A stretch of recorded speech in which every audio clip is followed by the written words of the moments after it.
Mettez-vous s'il vous plaît. Que le Seigneur de gloire vous bénisse.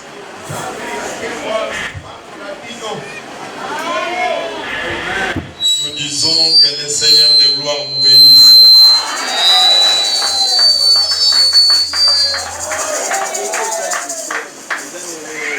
Nous vous aimons de l'amour du Seigneur bien-aimé. Vous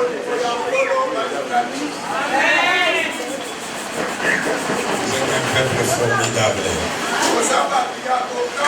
Amen. Moi je vois l'image des gens qui aiment Dieu.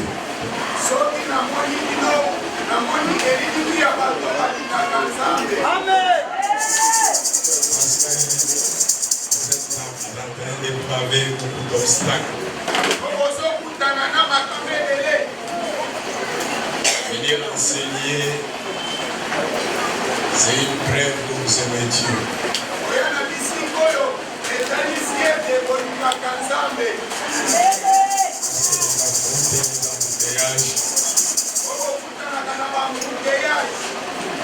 Pour les gens qui viennent de ce côté, quand vous arrivez seulement au niveau de Sainte-Thérèse, le tronçon Sainte-Thérèse de Colo, c'est des calvaires. Donc une fois que vous êtes à ce niveau-là, vous sentez même que les cœurs commencent à battre. Amen. Parce qu'il n'y a même pas moyen de venir à Dieu. J'ai regardé, il n'y a pas où passer. Là, je me demande. Ceux qui n'ont pas le courage de monter sur le moto. Ceux qui craignent de prendre le moto pour venir. Quel est leur sort? Parce qu'il n'y a même pas moyen. Il n'y a pas moyen. Partout il y en a beaucoup. En tout cas, venir ici, c'est un sacrifice.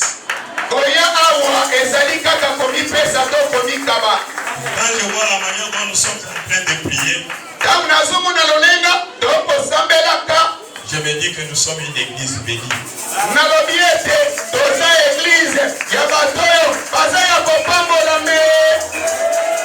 Parce qu'une église de petits enfants, des gens qui n'aiment pas Dieu. En tout cas, c'est difficile que nous puissions nous retrouver tel qu'on se retrouve. Voilà pourquoi je dis que Dieu vous bénisse.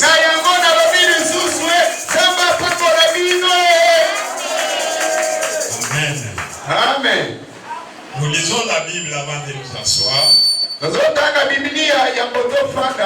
Prenez une bonne position.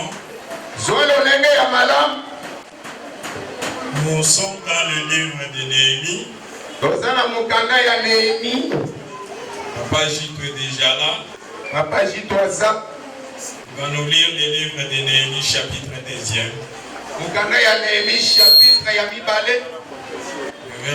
Du verset 1er au 3e verset. Nous lisons au nom de Jésus-Christ. Au mois de Nissan, na sanza babengi Nissan, la 21e année du roi Artaxerxès, mula tuku mibale na moko ya mokonzi Artaxerxès, comme le vin était devant lui, lokola vino ezalaki liboso na ye, j'ai pris le vin et je l'offris au roi. nazwaki vino mpe napesaki epai ya mokonzi. Jamais je n'avais pas été triste à sa présence. Nanu nakenda te na elongi ya mawa na bozalisami na ye. Le roi me dit, mokonzi alobi na ngai boye, pourquoi as-tu mauvais visage? mpona nini elongi na yo eza ya kobebisama ya mawa? Tu n'es pourtant pas malade. Zoka nde ozali na yo maladi te. Ce ne peut être qu'un chagrin de cœur. Ekoki kozala mbala mususu mpasi ya mutema. Je fus saisi d'une grande crainte. Nabangaki makasi. Et j'ai répondu au roi. Na yanoli na mokonzi. Que le roi vive éternellement. Mokonzi abika seko na seko. Comment n'aurais-je pas mauvais visage? Lolenge nini nakoki kozwa elongi ya mawa te. Lorsque la ville où sont les sépulcres de mes pères est détruite. Damu engumba ezali na bakunda ya bakoko nanga eza ya kobemisama. Et que ces portes sont consumées par le feu. Bebi kuke na yango eza ya kozikisama na moto. Parole du Seigneur. Maloba na nkolo. Merci, soyez veuillez vous asseoir. Acclamons fortement pour la lecture de la parole de Dieu. Tokometa maboko kokofanda. Ça vous avez acclamé pour vous-même, acclamez pour la lecture de la parole. Sikomobetela liloba na Nzambe maboko. Merci. Matondo. Bénissons la parole de Dieu ce matin. Tozopambola liloba na Nzambe na tongo lelo. Je voudrais avant tout m'acquitter d'un agréable devoir. Nalingi yango nasala makambo mosusu nasilisa nani nyongoyo. Celui de dire merci à Dieu Oya koloba matondo epai ya Nzambe. pour sa bonne main qui nous a protégés tous. Bona loboko na ye malamu oyo bateli biso nyonso. Il nous a gardés durant toute la semaine. Abombi biso uta poso oyo mobimba. Ce matin, il accepte que nous puissions nous réunir au devant de son trône de grâce. Tongo lelo andimi ete tosangana liboso ya mwende ya ye. C'est pas à cause de notre justice, Eza mpona bosembo na biso te. mais c'est par son amour seulement. Eza kaka mpona bolingo na ye mpamba.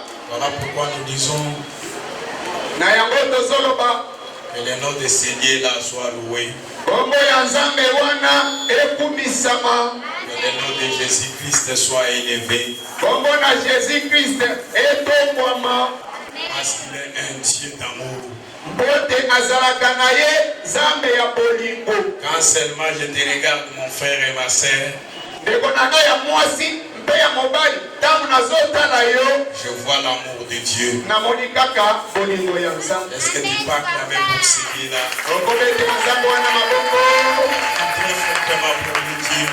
Etela Nzambe wana maboko ya makasi.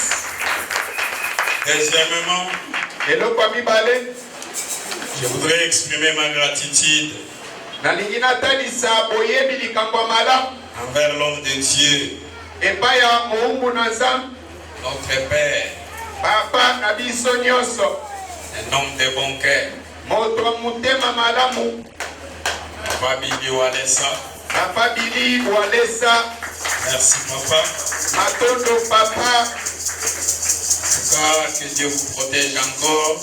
Nasengi Nzambe abatelo lisusu. Vous garde Abomba yo jusqu'à ce que vous acheviez la mission. jusqu'à ce que ti okosilisa mosala ozali na yango. Que Dieu garde Maman Rose et tous les enfants. Nzambe abomba mama Rose mpe na bana nyonso. Qu'il vous accorde toujours la sagesse Apesa bango bwanya de pouvoir soutenir les ministères. ya kokoka kosimba kopesa maboko na lotomo ya papa. Que Dieu vous bénisse. Nzambe apambola bino ye. Amen. Amen. Et Amen, très bien. Lomba amen ya onction. S'il y a quelqu'un qui est ensemble avec nous et qui peut balancer la main en l'air. Moto soki aza awa eske akoki koningisa loboko koningisa kaka loboko. Merci.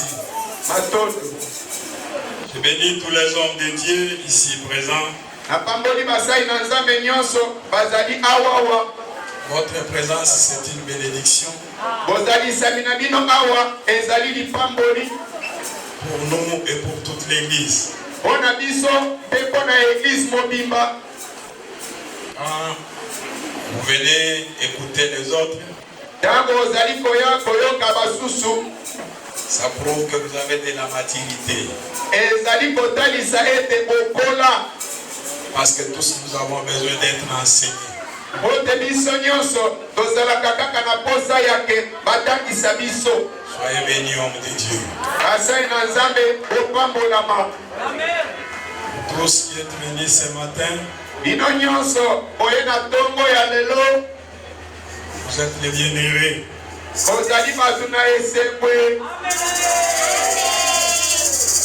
Vous méritez la bénédiction de Dieu. Je l'avais déjà dit et je le réitère encore.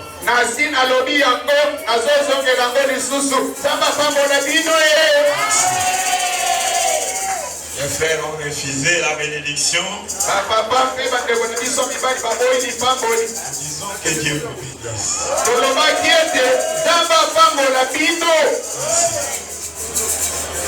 Nous avons commencé à parler depuis la semaine. Le mercredi, le vendredi, et aujourd'hui nous sommes encore là. Pour ceux qui étaient avec nous, nous sommes introduits de cette manière. Nous sommes en train d'exploiter un sujet annoncé par les pères.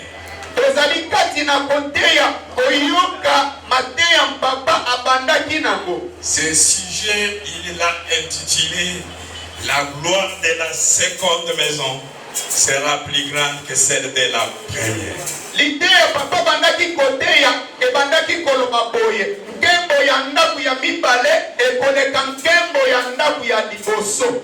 Tout ce que nous disons, nous puisons là-bas. Il a gravité autour de ces sujets pendant autant de jours, autant de semaines.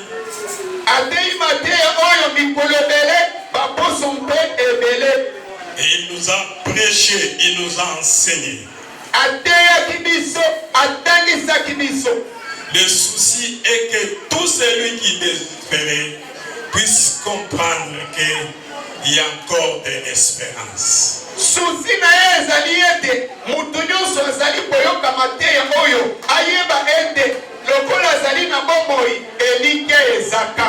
Comme tu es en Jésus-Christ,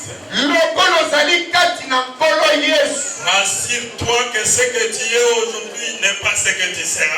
Tu ne peux pas abandonner Dieu parce que rien ne marche. Pourquoi? Parce que la gloire de la seconde maison sera plus grande que celle de la première. Tu souffres aujourd'hui. Demain, tu vas rire. Tu vas sourire. Laisse que les gens parlent.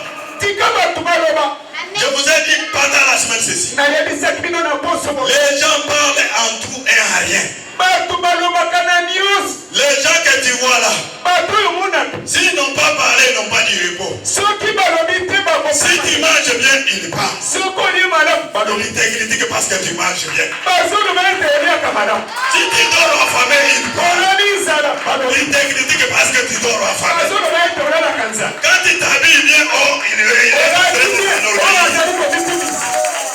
maintenant, quand tu n'as pas d'habit, il y a Zalakaka boy. Chemise et Zaka boy.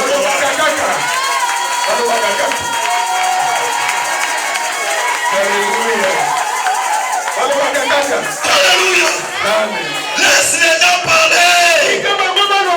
Demain, les mêmes qui parlent en mal de toi là, ils vont t'acclamer. Parce que la gloire de la seconde maison sera plus grande.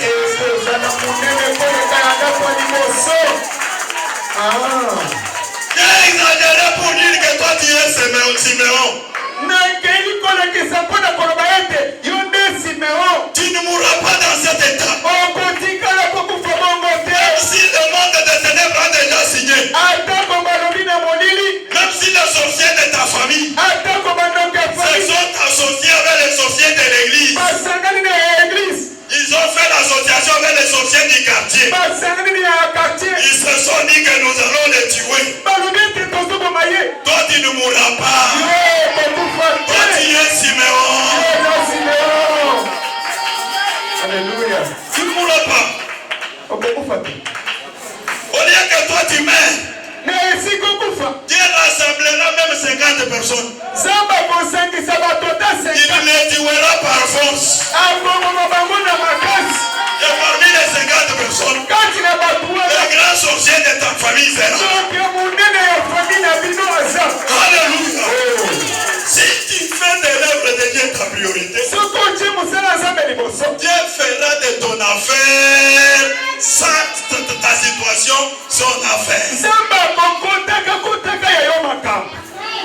Amen. On va te combattre, mais ils ne te vaincront jamais. Ces gens demandent à Jésus, comment vous parlez comme ça? Maintenant dites-nous, que devons-nous faire pour faire les œuvres de Dieu? On vous dit jamais oui en Zambie, il y a Alléluia. Amen. Bisala na bino ya nzambe. Na bisala na bino wa.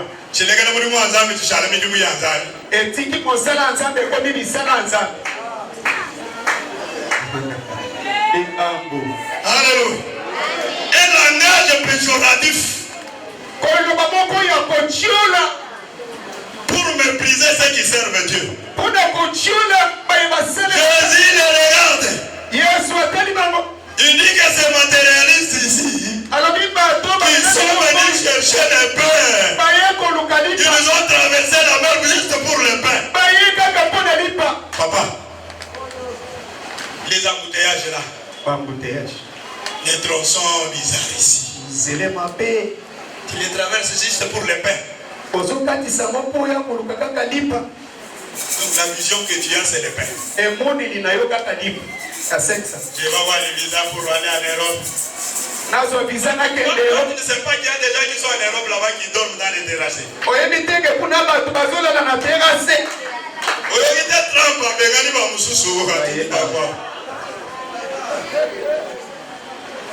Il y a des gens qui veulent même aller toucher les fétiches pour aller en Europe. Tu vas voir même un parent responsable, il va s'apparter, dit, moi, il nous reste locataire. Papa Moussousou, ton papa m'a dit qu'il le pain, pour te moi n'a qu'un dépoto, à ticket de me fouter. Jésus dit, écoutez, ce ne sont pas les œuvres de Dieu qu'il corrige. Il dit l'œuvre de Dieu. L'œuvre de Dieu. Si tu fais de l'œuvre de Dieu ta priorité, Dieu fera de ta situation son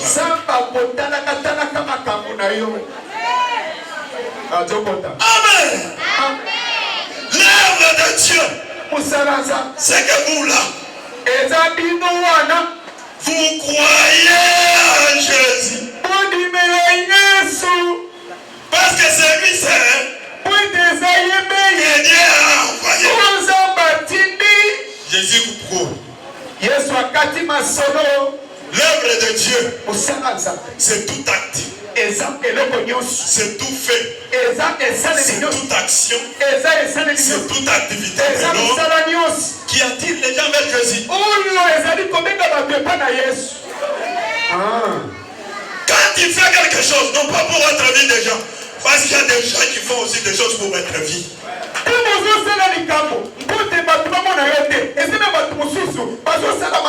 quand tu fais quelque chose pour la gloire de Dieu, pour attirer les gens vers Jésus, tu fais l'œuvre de Dieu.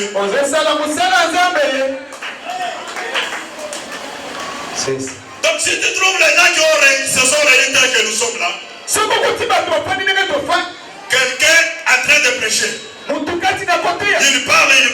À la fin là, il prend le nom de Jésus, il met à côté. Il prend un autre nom, il commence à brandir. Ça, ce n'est pas l'œuvre de Dieu. L'œuvre de Dieu, on le fait pour Jésus. Pour que les gens puissent croire en Jésus. Maintenant dans l'église, l'église. na église. Tout le monde tel que nous sommes là. Biso nyonso ndenge toza. Nous sommes des serviteurs de Dieu. Toza basali ya Nzambe. Est-ce qu'il y a quelqu'un qui est d'accord et qui peut dire Amen? Moto anime akoloba Est-ce qu'il y a amen. quelqu'un qui est convaincu et qui peut dire Amen? Très Moto bien. asimisa akoloba amen. Tel que nous sommes assis là, Ndenge tofandi boye. Dieu ne nous a pas appelés pour être des spectateurs. Nzambe abengi biso te mpo tuna lokola bato bazotala Dieu lokola ne nous a bato. pas appelés pour prendre seulement les stylos rouges parce qu'il y a des gens qui sont bien dans l'église avec les stylos rouges. Nzambe abengi biso te mpona kozwa kaka stylo rouge basusu bayaka na stylo rouge. Tel que je parle là, ndenge nalobi bo il a déjà 50 fautes. aza na bafoti Il m'a déjà reproché sur ces 50 mots. asi asalisinga mabe ebele. Regarde comment il fait. tala ndenge azosala Et regarde comment il parle. azosala mabe. Regarde ce qu'il azoloba fait. mabe. Regardez même ses souliers là. tala sapatu mabe.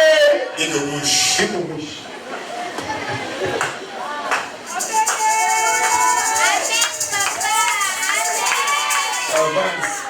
Amen.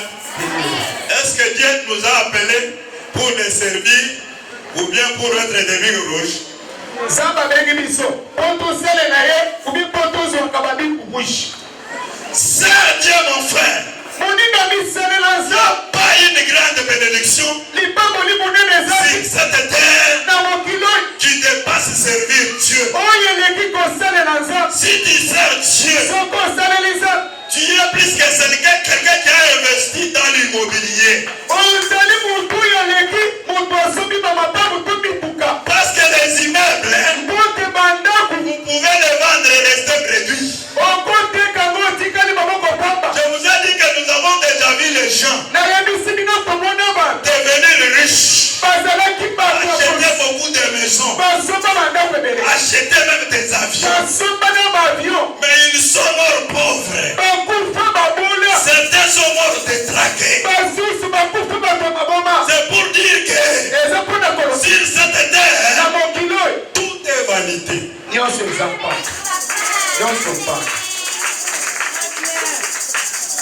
Profite quand tu es encore en vie là. zuwa simbabonga ntango ozala bongo Tel que tu es dans l'église là. lokolo oza na eglise Fais aussi quelque chose pour Dieu. sala mpe eloko mpo na nzambe. Sers Dieu. salela nzambe Nehemi. nehemi C'est là que tu m'attendais. nde bisika obandaki kozalaka Depuis qu'il a donné le passage là, il n'en parle pas. Il est toujours. Oh. apesi nehemi atei te azulukolokolo kaka. Regardez-moi bien. talanga malamu. Nehemi nehemi se retrouve en captivité. aza na mowumbu. Un esclave. mowumbu Mais en étant esclave, na mowumbu na ye Dieu lui fait grâce. nde basali ye ngolu Parce que d'abord, le de Dieu était sur lui. mpo te loboko nzambe ezalaki likolo. Souffre avec Dieu. nyokoma na nzambe Sois avec Dieu. zala na nzambe Même dans ta souffrance. ata na pasi Même dans ta misère. ata na pasi Sois avec Dieu. zala na nzambe Dieu ne t'abandonnera pas. nzambe akotikala kotika yo te. Nehemi esclave nehemi mowumbu se retrouve quand même dans le palais royal. ambikuti na ndako ya mokonzi. Il se retrouve dans le précaré du roi. ambikuti na ndako ya mokonzi. Parmi les gens qui servaient à table les rois, kati na bato bamanaki kopesa Nehemi mokonzi. s'est retrouvé. nehemi azalaki nehemi c'était un juif, azalaki moyuda un israélite, moto ya israele quelqu'un qui était pris, moto oyo azwamaki on l'a amené en captivité. bake na ye mowumbu. Alléluia. amen. Mais il se retrouve un chanson du roi. ambikuti mopesi vino epai ya mokonzi. Pendant qu'il était là, ntango azalaki wana il avait l'argent azalaki na mbongo parce qu'il travaillait dans la maison du mpo te roi. azalaki epai ya mokonzi. Chaque mois, il était payé. suka sanza azofuta. Mais malgré ça, atako bongo les pensées de Néhémie, mabanzu ya nehemi les cœurs de Néhémie motema na ye étaient à Jérusalem. ezalaki na yerusalemu. Pourquoi Jérusalem? mpona nini yerusalemu? Parce que Jérusalem, mpo te yerusalemu c'est la ville sainte de Dieu.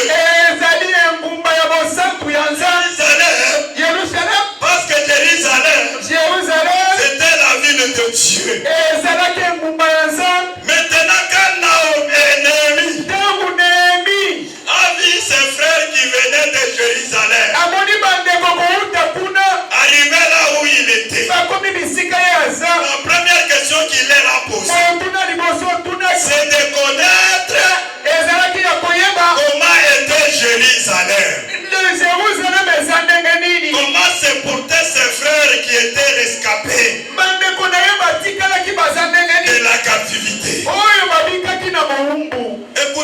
frère, s'il faut avoir des soucis,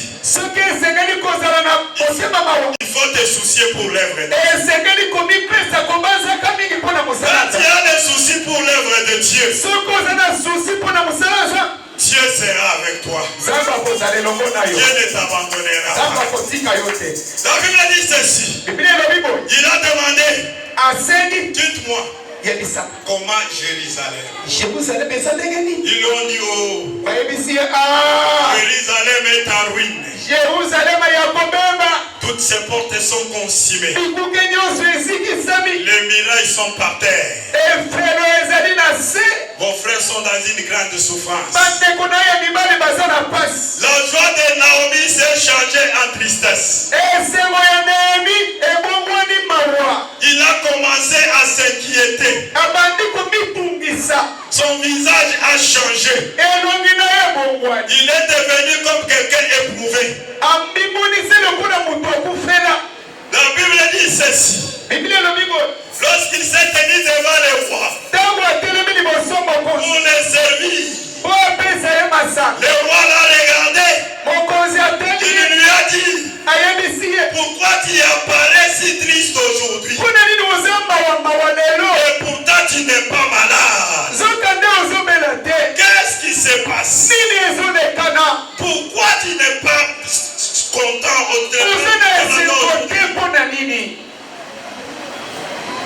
Naomi dit que le roi vive éternellement.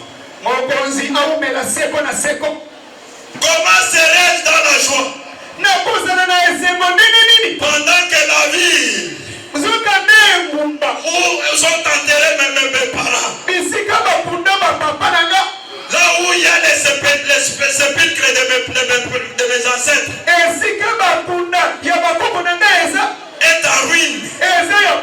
Jérusalem est détruite. Je ne peux pas être dans la joie. Maintenant, toi pose la question.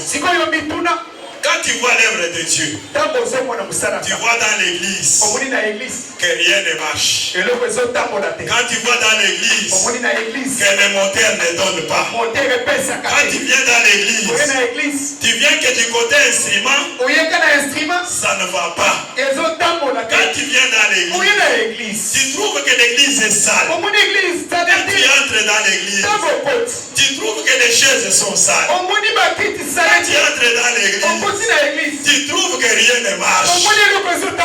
Qu'est-ce que tu fais?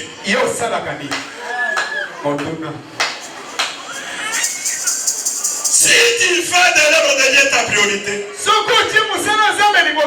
Dieu fera de ta situation son affaire. Dans l'église telle que nous sommes là, il n'y a pas de spectateurs. Tous nous sommes serviteurs de Dieu. Moi qui prêche, je sers Dieu. Selon mon appel et selon la grâce que Dieu a mis à moi. Toi aussi qui es là, tu dois servir Dieu selon ta grâce et selon ton appel. Maintenant pose-toi la question. Dans cette église, Dieu t'a appelé pourquoi?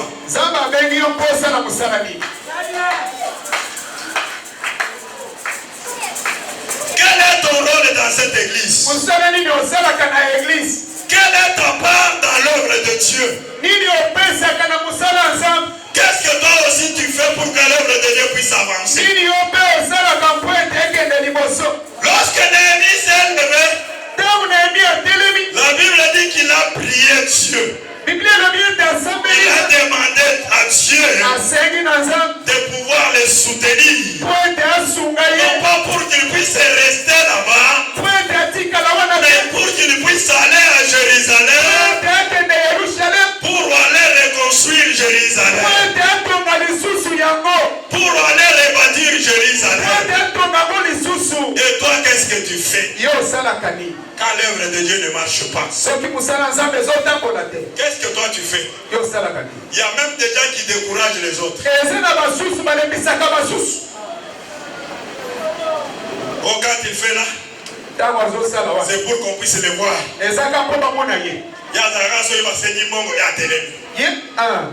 C'est pour qu'on voie qu'il a Dieu. Donc d'autres même vont au loin. Il va seulement comme ça, il te dit frère. Il y a des gens en église. Il y a des gens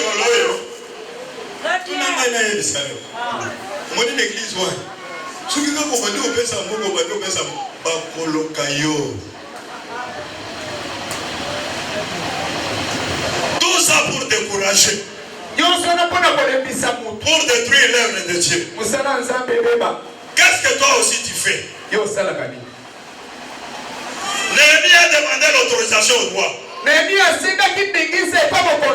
la bonne main de Dieu était sur lui. Comme Dieu avait vu les soucis qu'il avait. Et ce n'était pas les soucis pour ses intérêts. C'était pour l'intérêt de Dieu. C'était pour couvrir la honte de Dieu. Dieu l'a soutenu. Il a touché le cœur du roi. Le cœur du roi, le roi lui a donné les lettres d'autorisation. Les lettres passaient partout. Il a même recommandé qu'on puisse lui donner tout ce qu'il avait besoin pour venir construire Jérusalem. Quand il y a des soucis pour l'œuvre de Dieu, ce que tu donnes pour Dieu, ce n'est pas une perte. C'est un investissement. Tu vas récolter. Même tes enfants, même tes arrière-petits-fils, ils vont se réjouir pour cette œuvre, pour le travail que tu fais pour Dieu. Écoute ce que Jacob dit à Joseph. En Genèse 49, verset 25. Genèse chapitre 49, verset 25. Est-ce que tu peux lire, frère? Lisez-nous s'il vous plaît, le temps me presse. Rapidement parce que je voudrais terminer. Genèse 49, verset 25. 49, 25. Lisons au nom de Jésus. Amen. C'est l'œuvre du Dieu de ton Père qui t'aidera. C'est l'œuvre du Tout-Puissant qui te bénira de bénédictions de cieux en haut, de bénédictions de cieux en bas, de bénédictions des mamelles et du sein maternel. Parole du Seigneur. C'est l'œuvre de Dieu de ton Père qui t'aidera. Alléluia. Jacob a servi Dieu. Maintenant quand il prophétise sur ses enfants, il dit à Joseph, l'un de ses enfants, que toi Joseph, c'est l'œuvre du Dieu de ton Père qui t'aidera. Alléluia. C'est-à-dire que ce que toi tu fais dans le Seigneur va profiter à tes enfants. Le travail que tu fais pour Dieu aidera tes enfants. Au lieu d'investir dans les futilités, aujourd'hui il y a les enfants de Dieu. Vous le voyez ici, il est enfant de Dieu. Quand il sort là-bas, il est supporter d'un club de catcheurs.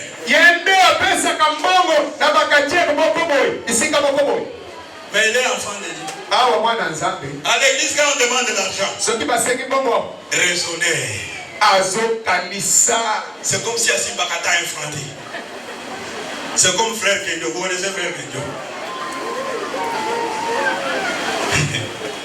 Alléluia.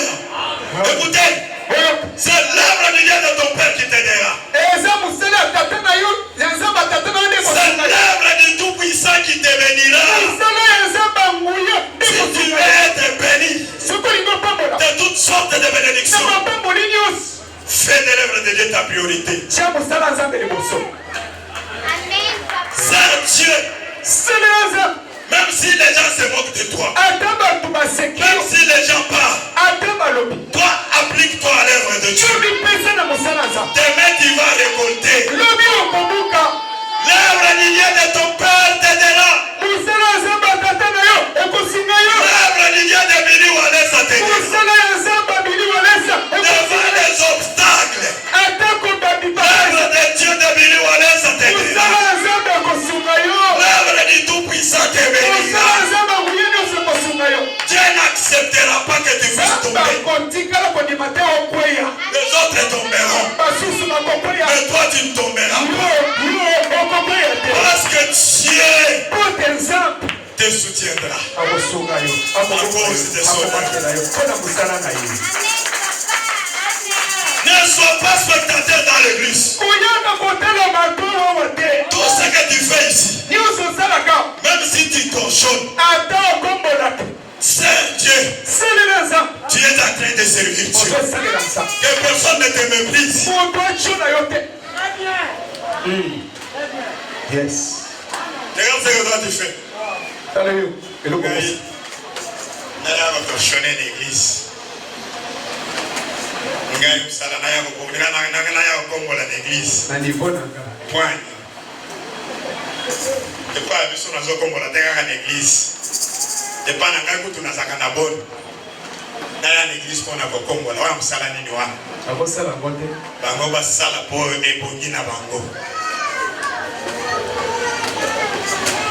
Dans l'église, na ekelesia imaginez-vous, okanisi tel que nous sommes venus là, ndenge toyebo on trouve des saletés partout. tokoti bosoto Ah, parce que toi aussi, même s'il y a des poubelles, quand tu te suis, tu avais ton bébé ou tu mets toujours par terre. yo mpe makambo mosusu ata batie poubele osilisi na papier moshua otiaka na se Tu vas dehors, oke libanda tu achètes un gâteau pour l'enfant osopeli mwana gato dans un sachet. batie na sachet L'enfant mange, tu prends le sachet, tu mets par terre. mwana alie gato sachet otie wapi na eglise. Maintenant, si maman Moyo n'est pas venue t'optionner, soki mama mboyo aye kokombola te si maman Mojinga n'est pas venue mama t'optionner, mojinga aye kokombola te et les autres, na basusu moi c'est pour ça aussi que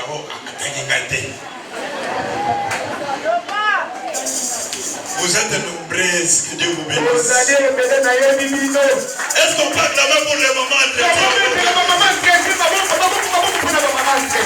Alléluia.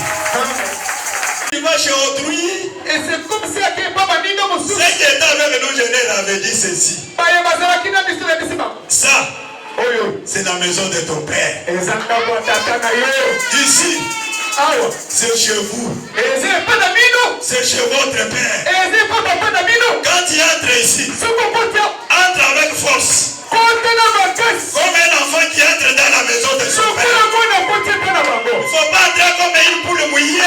lokola soso Comme un chat pas lokola fêté. nyo Un azoluka chat qui cherche les souris. lokola nyo Il azoluka n'a pas fêté. balebe ezoluka na Non, ne sois pas comme ça. ezala bango te Ça, c'est la maison de ton père. oyo ndako ya tata na yo Entre avec force. kote na makasi Qui comme David, loba lokola dawidi il était dans la joie. nazo na eseko Ce mari d'aller dans la maison de Dieu. na ndako ya nzambe Et quand tu entres ici, soki okoti awa fais un effort de te faire remarquer. sala na lolenge ete bayeba yo On te connaisse quand même dans l'église. bayeba yo na eglize J'aime le docteur. Docteur, tenez-vous debout. nalingi Tu docteur sais, aujourd'hui, quand tu es venu en retard, là, oyebi lelo ntango oyaki na sika je m'inquiétais ici. abandaki kotumisa Je me disais, non, nalobi ete c'est pas le docteur. eza docteur te Docteur, ye munganga c'est quelqu'un azalaka motu kashosho qui n'est pas être là. alimonisa Pourquoi aujourd'hui il n'est pas là? mpona nini Qu'est-ce qui lui est arrivé? inekobela Maintenant, demandez-moi comment je l'ai connu. otunanga nayebi yeni ndenge nini Je n'ai jamais été chez lui. nanga koma epa na ye te Même son nom, je ne le maîtrise pas encore. ata kombo na ye nayebi yango mpenza Mais malamu je l'ai connu seulement ici. nayebi ye kaka Parce que quand il est là, Il se fait remarquer. Vous sentez qu'il est présent. Vous voyez que c'est quelqu'un qui connaît son Dieu et qui aime son Dieu. Vous voyez à l'aise dans la maison de son père. Il n'est pas complexé. Mais si yo, Mao Bouyegani. Vous n'avez Mao Bouyegani.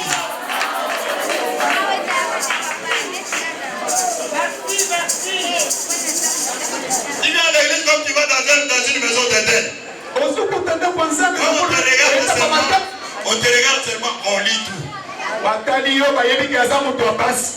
a un moment où parfois ma prophète et à l'Okuta va profiter à Zakario chaque fois.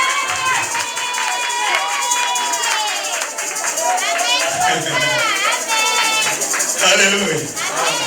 Attendez, quand vous avez un esprit de mort,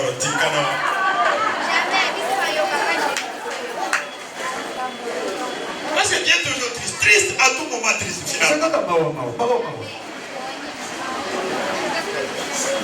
Que ceux qui sont faibles disent que nous sommes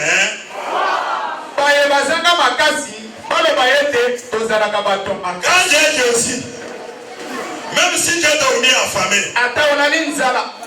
je me comporte comme quelqu'un qui a mangé. Parce que la Bible me dit que les faibles disent que nous sommes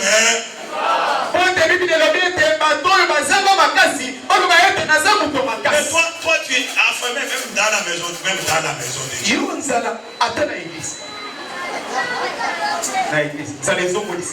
Maintenant, si on va aller à l'église, comment dit ça, on a vu ça, il y a mawana. Si on t'a dit, on te connaît dans les mains. Non. Moi, je veux qu'on puisse te connaître comme un frère qui aime Dieu, comme une sœur qui aime Dieu. Quand tu es là, les gens sont dans la joie.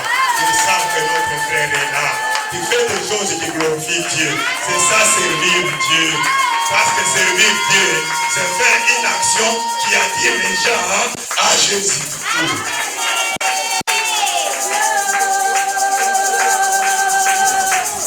Tel que tu es là, un voisin, un visiteur vient, il se met à côté de toi. Comme un danger de mort, tu l'empêches même de croire en Dieu depuis l'Iwanès. Parce que quand tu vas te regarder, toi tu es un ancien, mawa.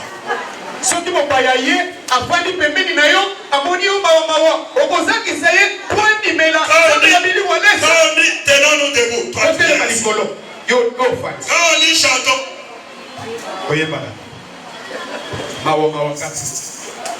dit dansons,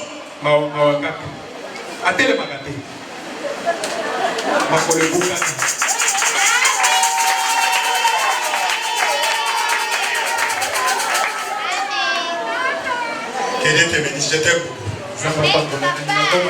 Dieu va faire de toi un homme puissant.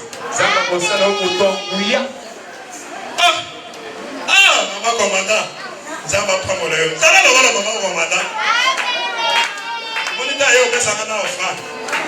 Acclamons pour le roi de Dieu.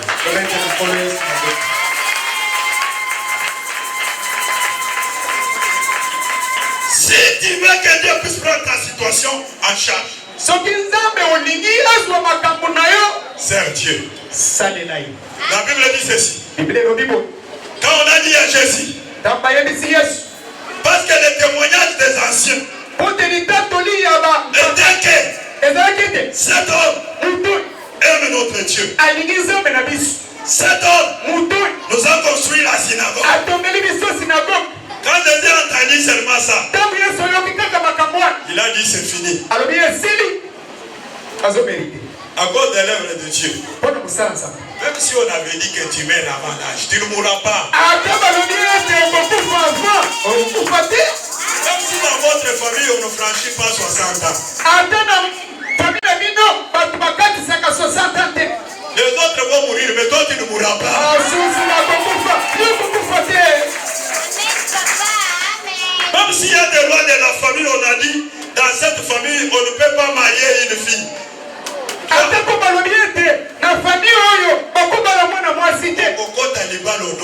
Au nom de Jésus. Est-ce qu'il y a quelqu'un qui est d'accord et qui peut dire Amen?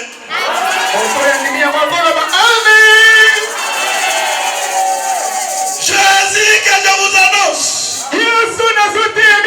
est le Dieu tout-puissant. Il est au-dessus de toute puissance. Il est au-dessus de la sorcellerie. Il est au-dessus de la magie. Il est le Dieu qui marche même sur les eaux. Rien n'est impossible à Jésus. Ce qui est impossible aux hommes est impossible à Jésus. Si tu le sais, il te prendra en charge. Tu ne mourras pas dans cet état. Ta vie changera. Ce que tu seras demain va étonner même ta propre femme. Même ta femme va s'étonner. Même ton mari va s'étonner. Les gens qui te méprisent aujourd'hui, demain ils vont s'étonner de ce que Dieu fait. Sers Dieu. Donne-toi à Jésus. Il est le seul Dieu véritable. Pourquoi tu vas souffrir là-bas? Jésus est ici.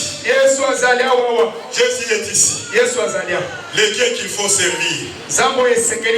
Même un écoute que tu donnes à Jésus,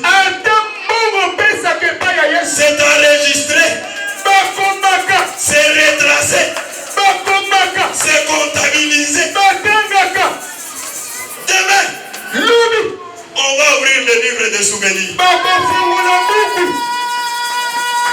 Que Dieu vous bénisse. Est-ce qu'il y a quelqu'un qui veut dire Amen et se tenir debout? Amen. Alléluia. Alléluia. Amen. Pourquoi tu restes assis?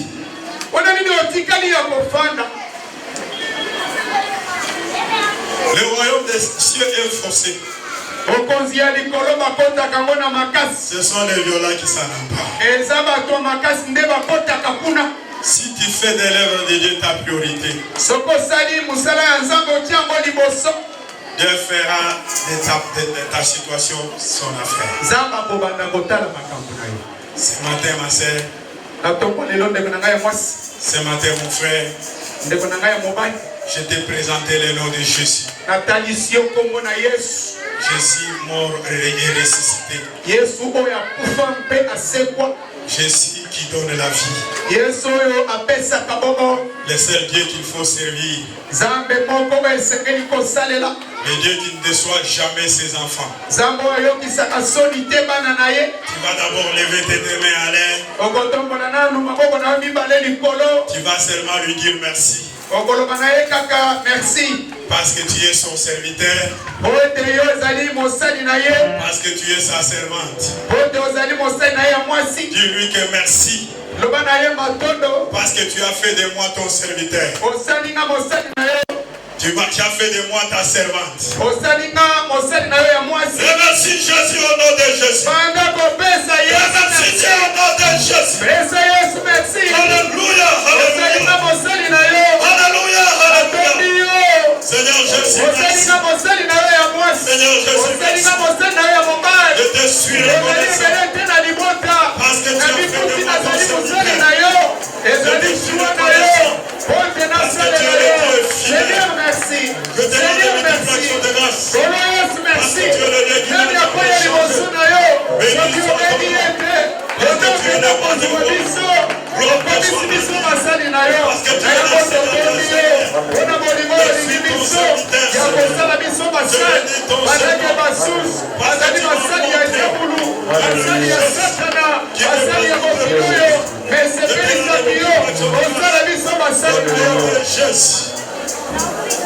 Qui me Jésus.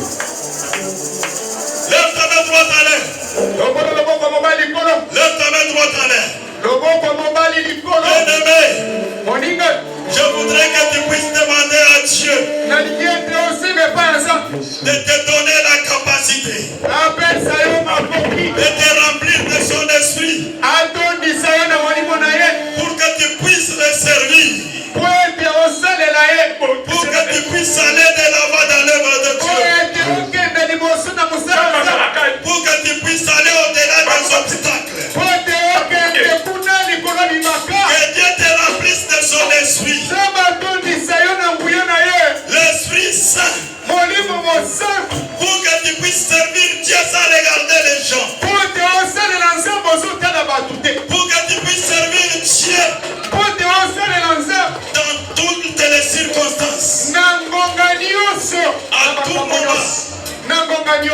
jours de ta vie.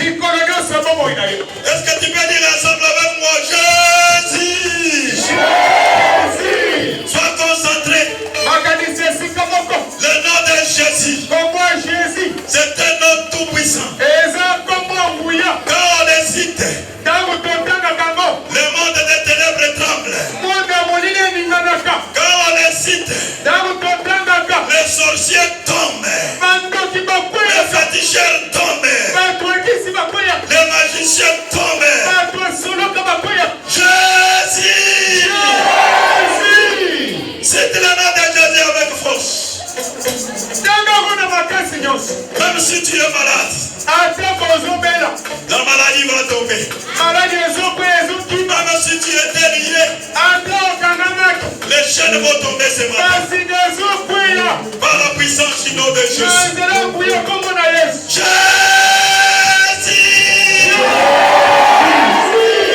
Ça demande la puissance de l'esprit. Demande la puissance de l'esprit.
Yes,